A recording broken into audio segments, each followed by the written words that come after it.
नमस्कार, स्वागत है आप सभी का डीडी न्यूज के इस खास बुलेटिन एक्सप्रेस 100 में, जहां हम आपके लिए लेकर आते हैं राजनीति, देश, दुनिया, खेल और व्यापार जगत की सभी बड़ी खबरों को एक्सप्रेस यानी कि फटाफट अंदाज में। आपके साथ मैं हूं संध्या शर्मा। तो देखिए खबरें तेज रफ्तार से। संसद के मानसून सत्र के बीच एनडीए की संसदीय दल की पहली बैठक मंगल मिलन का आयोजन पुस्तकालय भवन स्थित जीएमसी बाल योगी ऑडिटोरियम में किया गया। प्रधानमंत्री नरेंद्र मोदी ने बैठक को किया संबोधित। बैठक में लोकसभा और राज्यसभा के सभी एनडीए सहयोगी दलों के सांसद हुए शामिल। सत्तारूढ़ गठबंधन ने संसद सत्र के दौरान आपसी समन्वय को और मजबूत करने पर की चर्चा। केंद्रीय संसदीय कार्य मंत्री किरेन रिजिजू ने एनडीए बैठक में हुई चर्चा पर जानकारी साझा की। उन्होंने कहा कि प्रधानमंत्री नरेंद्र मोदी ने अपने संबोधन में कई महत्वपूर्ण मुद्दों पर इस मंगल मिलन में मार्गदर्शन किया। मंत्री रिजिजू ने बताया कि पीएम मोदी ने बैठक में कई देशों के साथ मुफ्त व्यापार समझौते का जिक्र करते हुए कहा कि समझौते में किसानों को कोई नुकसान नहीं होने देंगे। नीट पर पीएम ने कहा है, जैसे ही पेपर लीक की खबर आई, कार्रवाई की गई और 13 लोग को जेल में डाला। पीएम ने कहा कि छात्रों का भविष्य खराब ना हो, इसलिए तुरंत दोबारा परीक्षा कराई और दोबारा पेपर लीक ना हो, इसके लिए सख्त कदम उठाए गए। परंपरागत रूप से संसद के प्रत्येक सत्र के दौरान एनडीए संसदीय दल की बैठक हर मंगलवार को आयोजित होती है। हालांकि इस बार इसे मंगल मिलन नाम दिया गया है। संसद के मानसून सत्र का दूसरा दिन, लोकसभा में कार्यवाही शुरू होते ही विपक्ष के हंगामे से व्यवधान, 2 बजे तक कार्रवाई स्थगित। लोकसभा में आज उच्चतम न्यायालय न्यायाधीश संख्या संशोधन विधेयक 2026 को चर्चा के लिए सूचीबद्ध किया गया है। विधेयक को कल विधि एवं न्याय मंत्री अर्जुन राम मेघवाल ने पेश किया था। इस विधेयक के माध्यम से उच्चतम न्यायालय न्यायाधीश संख्या संशोधन अधिनियम 1956 में संशोधन किए जाने का है प्रस्ताव। राज्यसभा में भी हंगामा देखा गया। विपक्ष की नारेबाजी के बीच अहम कामकाज हुआ। विपक्ष के हंगामे के कारण राज्यसभा की कार्यवाही 2 बजे तक के लिए स्थगित कर दी गई। राज्यसभा में आज राष्ट्र गौरव अपमान निवारण संशोधन विधेयक 2026 पेश किए जाने और विचार तथा पारित किए जाने के लिए सूचीबद्ध। राष्ट्र गौरव अपमान निवारण संशोधन विधेयक 2026 के माध्यम से राष्ट्र गौरव अपमान निवारण अधिनियम 1971 में संशोधन किए जाने का है प्रस्ताव। यूक्रेन के ओडेसा बंदरगाह से रवाना हो रहे वाणिज्यिक जहाज एमवी गोल्डन लियो पर हुए हमले में 4 भारतीय नागरिकों की मौत के बाद भारत ने कड़ा रुख अपनाया और रूस के एक वरिष्ठ राजनयिक को किया तलब। भारत ने रूसी राजनयिक के सामने हमले पर अपनी गहरी चिंता और कड़ा विरोध दर्ज कराया। जहाज पर कुल 17 चालक दल के सदस्य सवार थे, जिनमें 5 भारतीय नागरिक शामिल थे। हमले में 4 भारतीयों की मौत, एक अन्य भारतीय गंभीर रूप से घायल। भारत ने घटना की कड़े शब्दों में निंदा करते हुए कहा कि वाणिज्यिक जहाजों और नागरिक चालक दल को निशाना बनाना पूरी तरह से अस्वीकार्य। राष्ट्रपति द्रौपदी मुर्मू अपने 3 देशों की यात्रा के दूसरे पड़ाव में उत्तर मैसेडोनिया की यात्रा पर हैं। राष्ट्रपति का ये दौरा भारत और उत्तर मैसेडोनिया के बीच द्विपक्षीय संबंधों को नई गति देने के साथ ही विभिन्न क्षेत्रों में साझेदारी को और मजबूत करने की दिशा में अहम है। राष्ट्रपति की ये यात्रा उत्तर मैसेडोनिया की राष्ट्रपति गोर्दाना दाबकोवा के निमंत्रण पर हो रही है। ये किसी भारतीय राष्ट्रपति का उत्तर मैसेडोनिया का पहला दौरा होगा। राष्ट्रपति द्रौपदी मुर्मू उत्तर मैसेडोनिया की राष्ट्रपति और प्रधानमंत्री से द्विपक्षीय वार्ता करेंगी। साथ ही वो भारत उत्तर मैसेडोनिया बिजनेस फोरम को भी संबोधित करेंगी। राष्ट्रपति द्रौपदी मुर्मू की मोल्दोवा यात्रा को लेकर विदेश मंत्रालय ने प्रेस वार्ता की और कहा कि राष्ट्रपति की ऐतिहासिक यात्रा दोनों देशों के संबंधों में एक नए और सकारात्मक अध्याय की शुरुआत करेगी। अपनी यात्रा के पहले चरण में राष्ट्रपति द्रौपदी मुर्मू ने मोल्दोवा की राजधानी किशिनौ में भारत मोल्दोवा बिजनेस फोरम को किया संबोधित। उन्होंने कहा कि दोनों देशों के बीच आर्थिक सहयोग बढ़ाने की अपार संभावनाएं। राष्ट्रपति द्रौपदी मुर्मू ने कहा कि भारत और मोल्दोवा के संबंध आपसी सम्मान, लोकतांत्रिक मूल्यों और विकास की साझा सोच पर आधारित है। उन्होंने डिजिटल तकनीक, एआई, साइबर सुरक्षा, ऊर्जा, कृषि, स्वास्थ्य और विनिर्माण जैसे क्षेत्रों में मिलकर काम करने पर दिया जोर। पीएम मोदी ने यूके के प्रधानमंत्री का पद संभालने पर एंडी बर्नहम को बधाई दी और कहा कि भारत और यूके साझा लोकतांत्रिक मूल्यों से जुड़े हैं। इस महीने सीटीए के लागू होने के साथ हमारी द्विपक्षीय साझेदारी और भी मजबूत होने वाली है। पीएम मोदी ने भारत यूके व्यापक रणनीतिक साझेदारी को और गहरा करने की बात कही और दोनों देशों के साझा विजन 2035 को आगे बढ़ाने के लिए साथ मिलकर काम करने को लेकर उत्साह जताया। विदेश मंत्री डॉक्टर एस जयशंकर और उज्बेकिस्तान के विदेश मंत्री बख्तियार सैदोव ने बात की। इस दौरान ट्रेड, इन्वेस्टमेंट और दूसरे एरिया में अपने बायलैटरल रिश्तों को और गहरा करने के बारे में बात हुई। चंडीगढ़ में ब्रिक्स स्वास्थ्य मंत्री स्तरीय बैठक के तहत पारंपरिक, पूरक और एकीकृत चिकित्सा पर 4 दिवसीय सम्मेलन की शुरुआत हुई। इसमें 21 देशों के प्रतिनिधि हिस्सा ले रहे हैं। ब्रिक्स देशों के प्रतिनिधि TCIM पर एक्सपर्ट वर्किंग ग्रुप के टर्म्स ऑफ रेफरेंस को अंतिम रूप देने पर चर्चा करेंगे। बैठक का उद्देश्य पारंपरिक चिकित्सा सहयोग को मजबूत करना है। बैठक के पहले दिन क्षमता निर्माण, शिक्षा और मानव संसाधन विकास से जुड़े विशेष सत्र आयोजित हो रहे हैं। इन सत्रों में पारंपरिक चिकित्सा क्षेत्र में वैश्विक सहयोग बढ़ाने पर फोकस किया जा रहा है। आतंकी संगठन ISIS के लिए कथित भर्ती और फंडिंग नेटवर्क के खिलाफ प्रवर्तन निदेशालय ने बेंगलुरु में बड़ी कार्रवाई की है। ईडी ने NIA की FIR के आधार पर दर्ज ECIR के तहत शहर में 8 ठिकानों पर तलाशी अभियान चलाया। NIA ने यह मामला गैरकानूनी गतिविधि रोकथाम अधिनियम यानी कि UAPA की धाराओं 17, 18 और 18B के तहत दर्ज किया था। मामला आतंकवादी गतिविधियों के लिए धन जुटाने, आतंक की तैयारी और आतंकवादी संगठन के लिए भर्ती से जुड़ा है। सिक्किम के निर्माणाधीन सुरंग में हुए हादसे पर प्रधानमंत्री नरेंद्र मोदी ने सिक्किम के मुख्यमंत्री प्रेम सिंह तमांग से टेलीफोन पर बातचीत कर घटना की स्थिति और जारी बचाव अभियान की जानकारी ली। सिक्किम के मुख्यमंत्री प्रेम सिंह तमांग ने कहा, भारत सरकार की ओर से हर संभव सहायता का आश्वासन इस कठिन समय में सिक्किम के लोगों के लिए बड़ी ताकत और भरोसे का स्रोत बना है। सिक्किम के नामची जिले में निर्माणाधीन सुरंग में फंसे लोगों को सुरक्षित बाहर निकालने के लिए बचाव और राहत अभियान जारी है। अब तक 9 शव बरामद, सुरंग के अंदर करीब 25 लोगों के फंसे होने की आशंका। नामची जिला प्रशासन, NHPC अधिकारियों, राज्य आपदा मोचन बल, राष्ट्रीय आपदा मोचन बल, सिक्किम पुलिस, अग्नि और आपातकालीन सेवाओं, स्वास्थ्य विभाग और अन्य संबंधित विभागों के साथ समन्वय कर अभियान चला रहा है। उपराष्ट्रपति CP राधाकृष्णन ने सिक्किम के नामची जिले में हुए सुरंग हादसे पर दुख जताया और घायलों के जल्द ठीक होने की प्रार्थना की।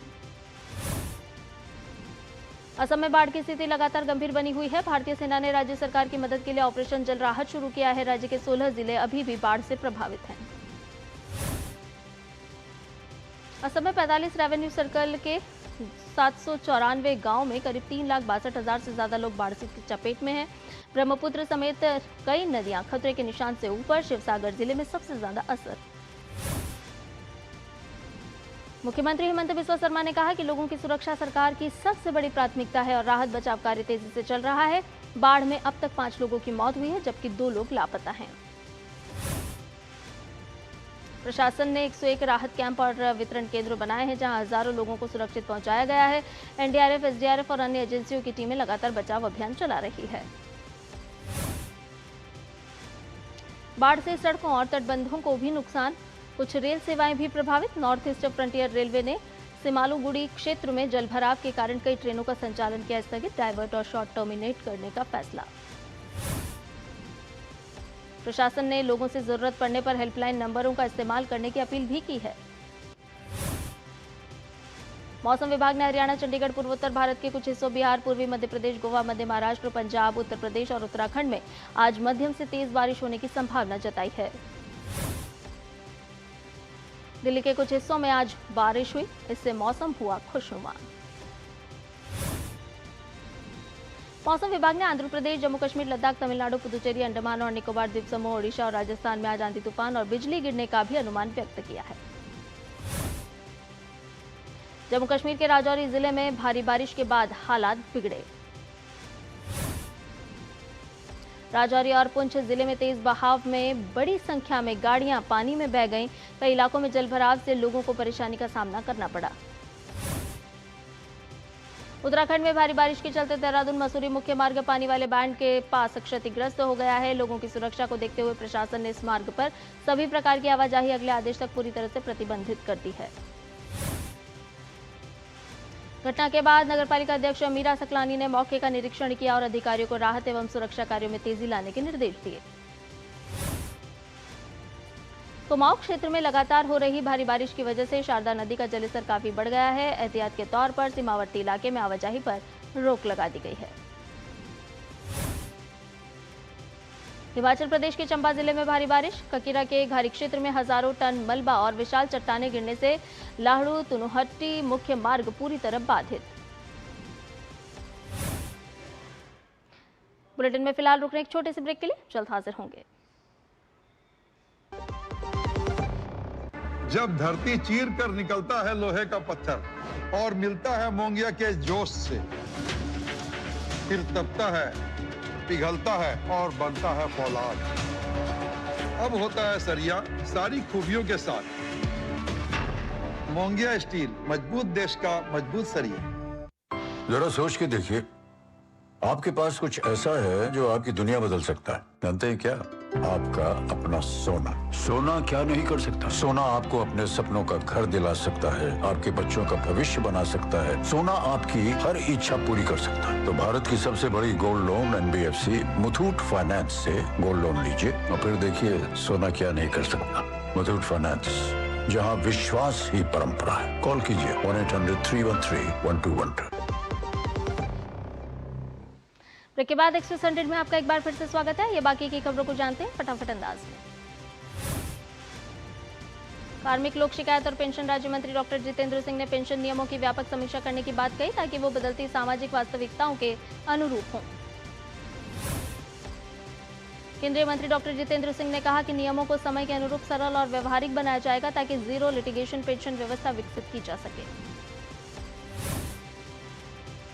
विश्व व्यापार संगठन में भारत की 8वीं व्यापार नीति समीक्षा बैठक आज से शुरू होकर 23 जुलाई तक चलेगी। वाणिज्य सचिव राजेश अग्रवाल भारतीय प्रतिनिधि मंडल का करेंगे नेतृत्व।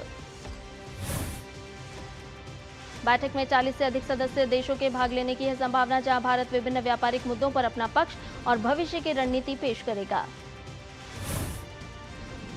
संसद में सरकार ने बताया कि वित्त वर्ष 2025-26 में यूपीआई के जरिए 24,161 करोड़ से अधिक लेन देन हुए, जबकि प्लेटफॉर्म से 55.5 करोड़ से ज्यादा यूजर जुड़ चुके हैं। सरकार ने कहा है कि यूपीआई का दायरा लगातार बढ़ रहा है और इसे अधिक सुरक्षित बनाने के साथ साथ अंतर्राष्ट्रीय स्तर पर भी विस्तार दिया जा रहा है। सरकार ने आगे कहा है कि पेट्रोल में 20% से अधिक एथेनॉल मिश्रण पर अभी कोई फैसला नहीं हुआ है। आगे का निर्णय वैज्ञानिक अध्ययन और हितधारकों से चर्चा के बाद ही लिया जाएगा। केंद्रीय मंत्री सुरेश गोपी ने बताया कि E20 के कारण वाहनों में व्यापक तकनीकी खराबी का कोई प्रमाणित मामला सामने नहीं आया है। केंद्र सरकार ने स्पष्ट किया है कि इक्विटी निवेश पर long term capital gains tax हटाने की फिलहाल कोई योजना नहीं है। संसद में वित्त राज्य मंत्री पंकज चौधरी ने कहा कि टैक्स नीति की समय समय पर समीक्षा होती है, लेकिन अभी LTCJ खत्म करने का कोई प्रस्ताव सरकार के पास नहीं है। भारतीय रिजर्व बैंक ने कहा कि विदेशी मुद्रा के प्रवाह को आकर्षित करने के लिए शुरू की गई उसकी रियायती अदला बदली सुविधा के तहत 17 जुलाई तक $20.72 अरब का निवेश आकर्षित किया गया। केंद्रीय बैंक ने बयान में कहा कि 8 जून 2026 से इस अदला बदली सुविधा में काफी दिलचस्पी देखी गई है और विदेशी मुद्रा का लगातार प्रवाह हुआ है। टाटा स्टील 2028 तक झारखंड में अपनी विभिन्न परियोजनाओं पर 10,000 करोड़ रुपए निवेश करेगी। इस निवेश से करीब 2,000 प्रत्यक्ष और अप्रत्यक्ष रोजगार सृजित होंगे। वैश्विक फाइबर उत्पादन में भारत की हिस्सेदारी करीब 19% है। वित्त वर्ष 2025-26 में देश का कॉटन उत्पादन 290.91 लाख गांठ रहा। भारत के रत्न एवं आभूषण निर्यात में जून 2026 में मजबूत बढ़त दर्ज की गई। इंडस्ट्री आंकड़ों के अनुसार निर्यात 26.5% बढ़कर $2.21 अरब पर पहुंचा। उत्तराखंड से फ्रोजन फ्रेंच फ्राइज का निर्यात हुआ शुरू। एपिडा की मदद से उधम सिंह नगर के काशीपुरा से 24 मीट्रिक टन की पहली खेप इराक भेजी गई।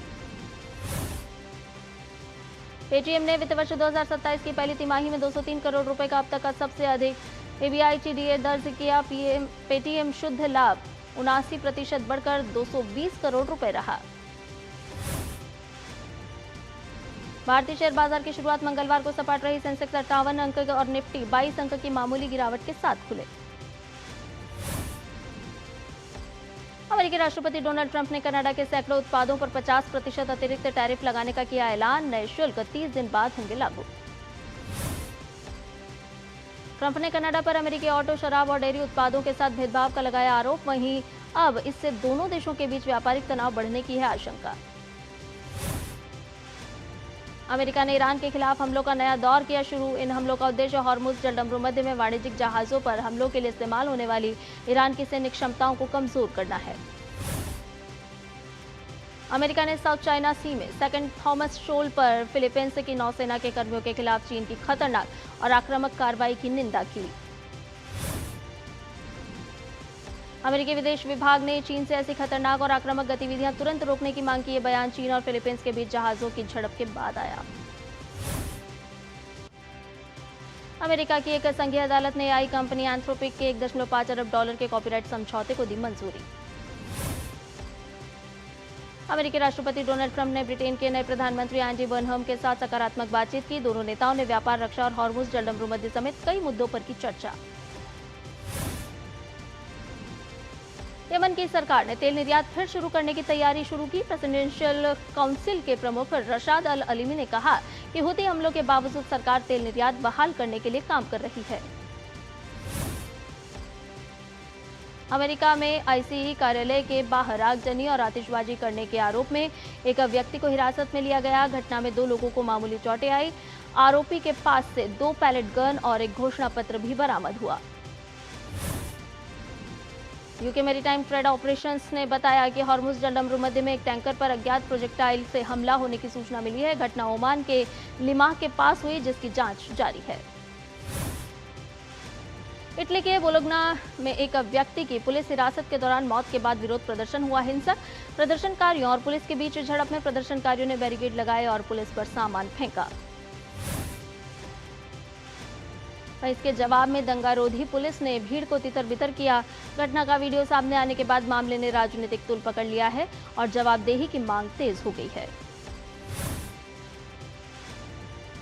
चिली में भारी बारिश, बाढ़ और भूस्खलन के बाद कोक्विम्बो में और हुआस्को में आपदा की स्थिति घोषित कर दी गई है।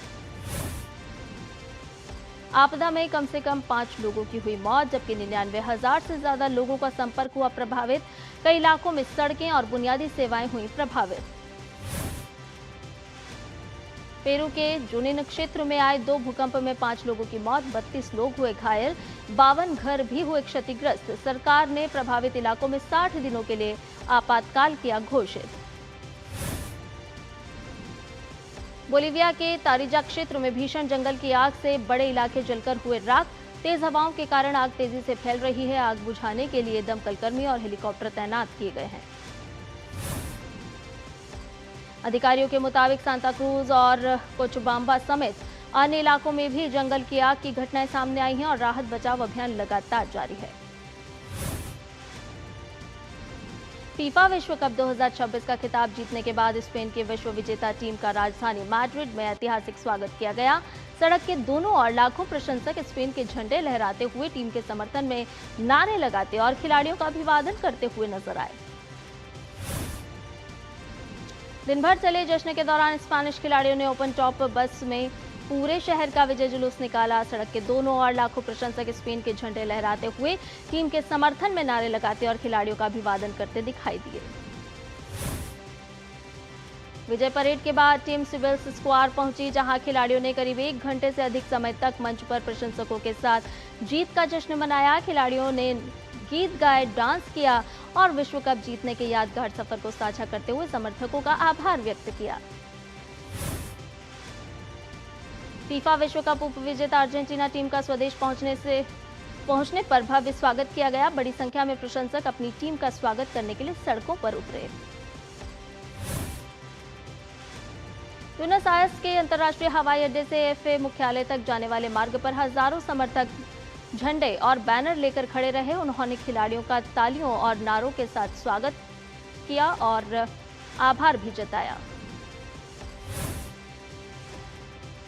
भारतीय ग्रैंडमास्टर अर्जुन एरिगेसी ने चेन्नई ग्रैंड मास्टर्स के 5वें दौर में जीत दर्ज की। उन्होंने काले मोहरों से खेलते हुए विश्व चैंपियन डी गुकेश को हराया।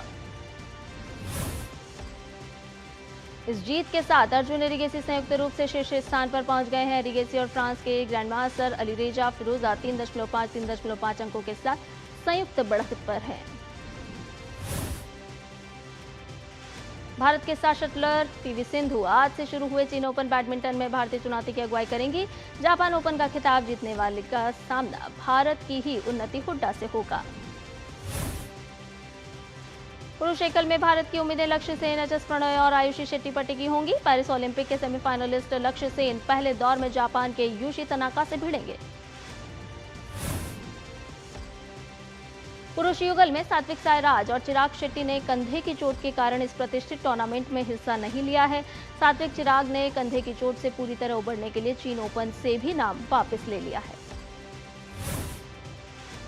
ग्लासगो राष्ट्रमंडल खेलों 2026 का आगाज होने में कुछ ही दिन शेष हैं। इससे पहले नई दिल्ली में आयोजित खिलाड़ियों के सेंड ऑफ सेरेमनी में 28 सदस्यीय भारतीय पैरा दल को भव्य विदाई दी गई। समारोह में हरियाणा के खेल मंत्री गौरव गौतम, भारतीय पैरालंपिक समिति के अध्यक्ष देवेंद्र झाझरिया और नई अध्यक्ष डॉक्टर पायल खनौरिया ने सहित कई गणमान्य लोग मौजूद रहे। भारत का मजबूत निशानेबाज दल बुधवार से शुरू हो रहे शूटिंग विश्व कप में व्यक्तिगत और मिश्रित टीम स्पर्धाओं में अपनी चुनौती पेश करेगा। मनु भाकर और स्वप्निल कोसाले भारतीय दल की अगुवाई करेंगे। मनु भाकर और स्वप्निल कोसाले के अलावा ऐश्वर्य प्रताप सिंह तोमर, ईशा सिंह, इलावेनिल वलारीवन, अनिश भानवाला जैसे कई अनुभवी और युवा निशानेबाज शामिल हैं। इन खिलाड़ियों से अलग अलग स्पर्धाओं में पदक की उम्मीद की जा रही है। इंग्लैंड के महान फुटबॉल खिलाड़ी और राष्ट्रीय टीम के पूर्व कप्तान और कोच केविन कीगन का 75 वर्ष की उम्र में निधन हो गया। 2 बार के बैलन डी ओर विजेता कीगन कैंसर से जूझ रहे थे। एक्सप्रेस न्यूज में फिलहाल के लिए इतना ही। मुझे दीजिए इजाजत। नमस्कार।